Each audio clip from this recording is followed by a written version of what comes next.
Yan ngayon ang laman ng mga pangunahing balita sa buong mundo. Sabi dito sa report ng ABS-CBN, time is running out. Trump gives Iran 48 hours to make a deal or face hell. Reject nila itong last warning ni Donald Trump, mga kababayan. Ito yung balita, latest, ngayong araw sa report ng Reuters. Iran rejected 48-hour ceasefire proposal from magot yung Iran, mga kababayan. Iran's response was not a press conference.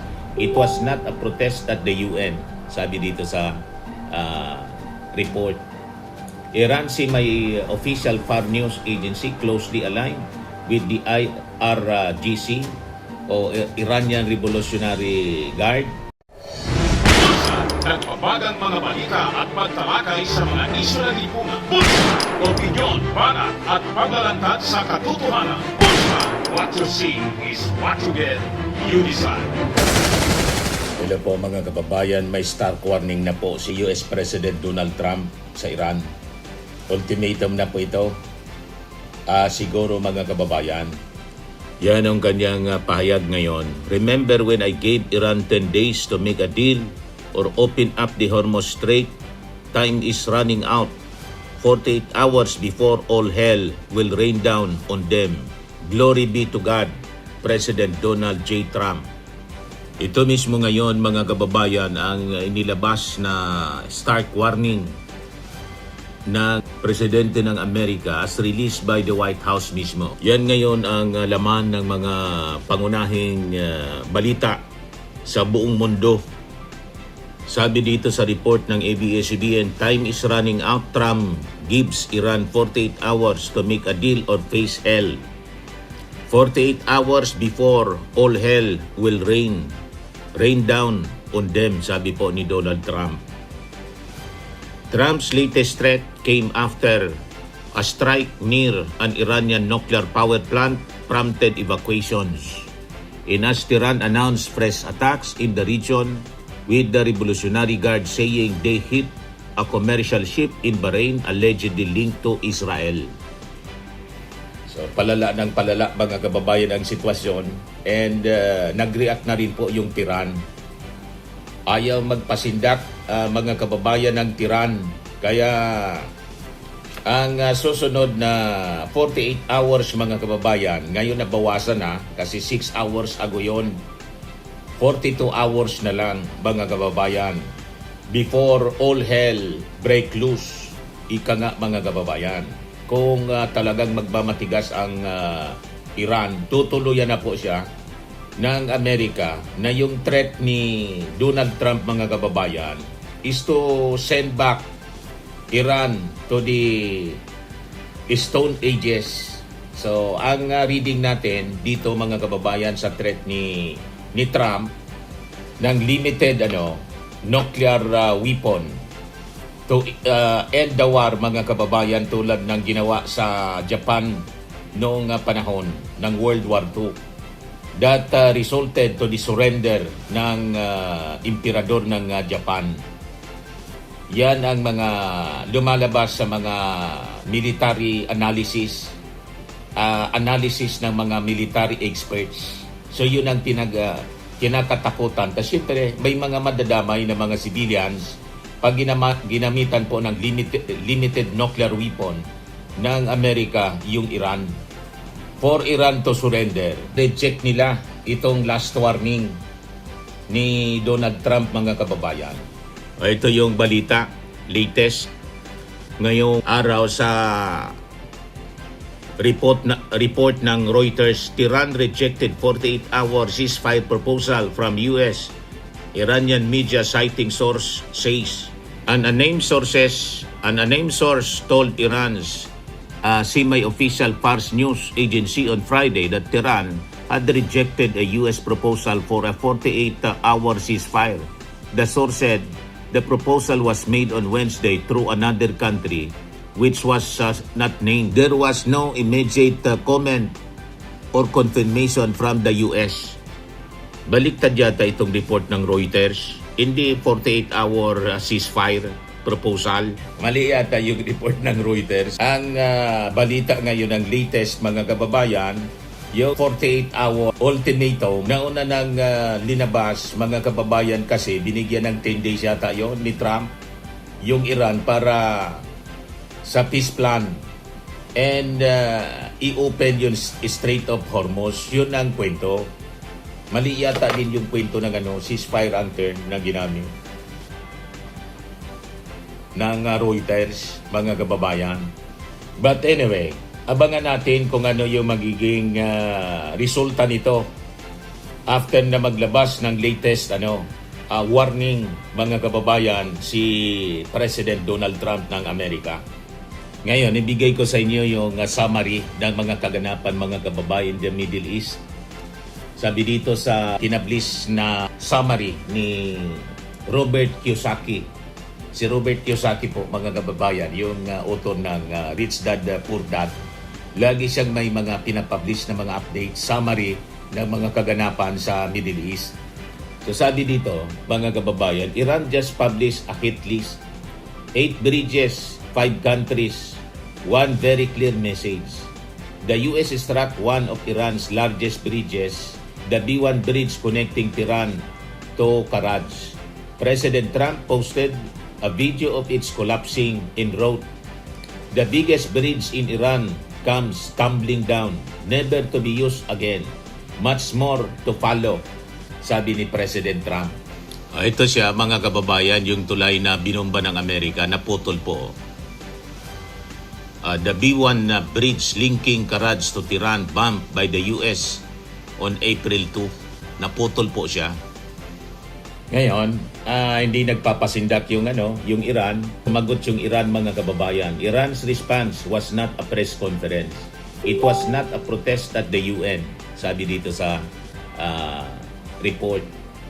Iran may official foreign news agency closely aligned with the IRGC o Iranian Revolutionary Guard published a list of 8 major bridges across the Gulf in Jordan as potential retaliatory targets.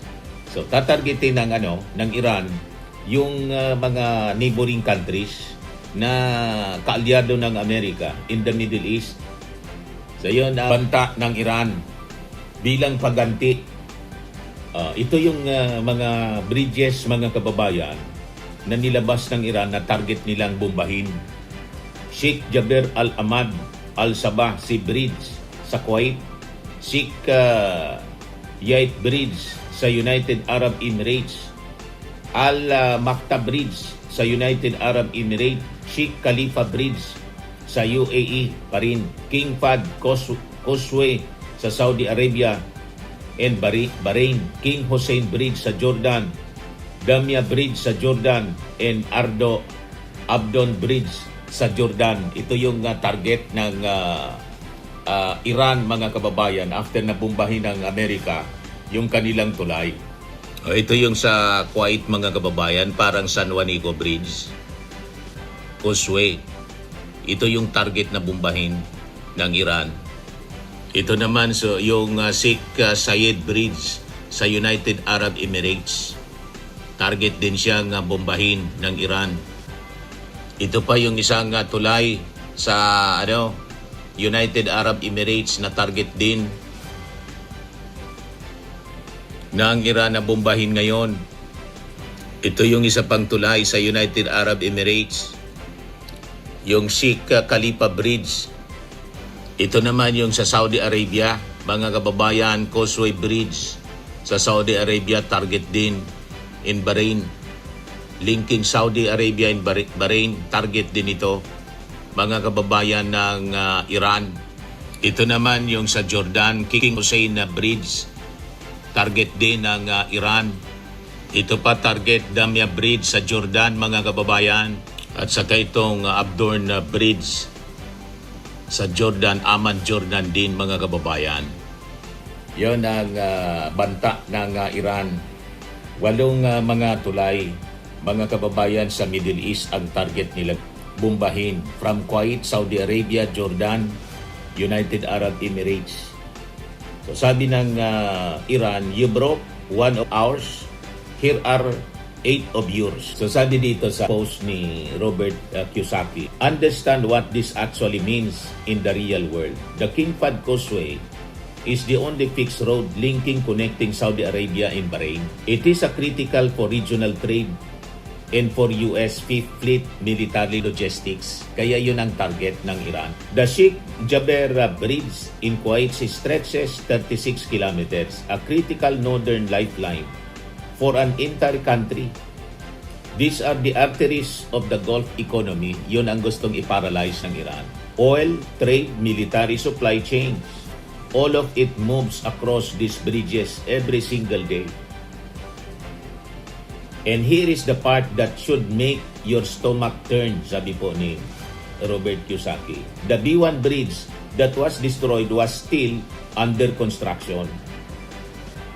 It stood 136 meters tall, Iran's highest bridge built to connect Iran to Western Karaj. Kaya galit na galit yung Iran. Yun ang tinarget ng Amerika. 8 people were killed, 95 were wounded. Iran called it a deliberate strike on civilian infrastructure. Iran's IRGC responded with a warning that could not have been clearer. These attacks are a warning. If the attack on the Iranian industries is repeated, the next response will be much more painful. Pagbabanta nila mga kababayan. 1 bridge destroyed, 8 bridges threatened in return. This is what real escalation looks like. Not tweets, not sanction, not cable news panels. A published list with names, with locations, distributed through official state media. Now here is the question I want you to sit with, sabi po ni Robert Kiyosaki. Every single one of those 8 bridges sits inside a country that exports oil, processes oil, ships oil. So mapaparalyze yung buong economy, mga kababayan ng Middle East. Importante itong balitang ito para sa atin. Kahit mabuksan yung libreng makadaan yung ating barko na may pangargang petroleum pa punta dito sa atin, kung ganito yung situation doon, total paralysis ng trade and commerce, ay talagang malaking impact ito sa ating economy, mga kababayan. And sa supply ng petroleum, lalo na.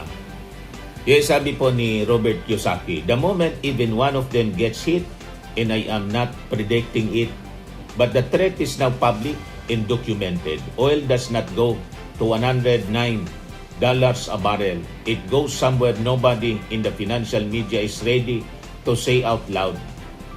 Brent crude already jumped nearly 8% in a single day this week. Fertilizer prices are rising. Gas prices are rising. The Strait of Hormuz is still largely blocked. 80,000 sailors remain stranded on ships that cannot move. Wars always end. The damage they cause never fully reverses. People die, inflation stays, prices stay, debt stays. The middle class always pays through their grocery bills, their fuel costs, and the quiet, invisible theft of inflation eating their savings. Sabi po ni Robert Kiyosaki. So yun ang ating sitwasyon, mga kababayan, ngayon, at hinihintay natin ang paglaps ng 48 hours kung ano ang gagawin, mga kababayan, ni Donald Trump, kung tutuluyan ng Iran. Na ang sabi ni Trump, remember when I gave Iran 10 days to make a deal or open up the Hormuz Strait. Time is running out. 48 hours before all hell will rain down on them, sabi po ni Donald Trump. Swimming and lifting cream, pinapahid po sa mga pulses in affected area. Mainam po sa paninigas ng mga kaso-kasuan. Ito naman po, Automax Radiant Serum. Sa mukha naman yung application, anti-aging po siya. You will look 10 years younger than your age. Sa mga cancer patients naman po, baka lang gusto ninyo itong itry. Nengxia Red Mix Fruit Drink. Hindi mo po siya gamot, food supplement siya. Kaya lang, gawa siya, mga kababayan, sa goji berry. Yung goji berry may anti-cancer properties. O ngayon, yung mga inquiries ninyo, dumiritso na lang kayo sa aming messenger sa Facebook para masagot namin agad. Ayos pa, Ayos na ayos niya, Mr. Maravilla. Sa mga nagana po ng malinis and spacious fitness gym, pumunta lang po kayo sa aming Colossal Fitness Gym.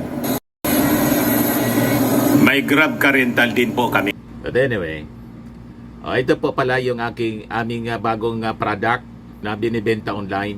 I am worldwide amazing pure organic barley powdered drink mix from Australia.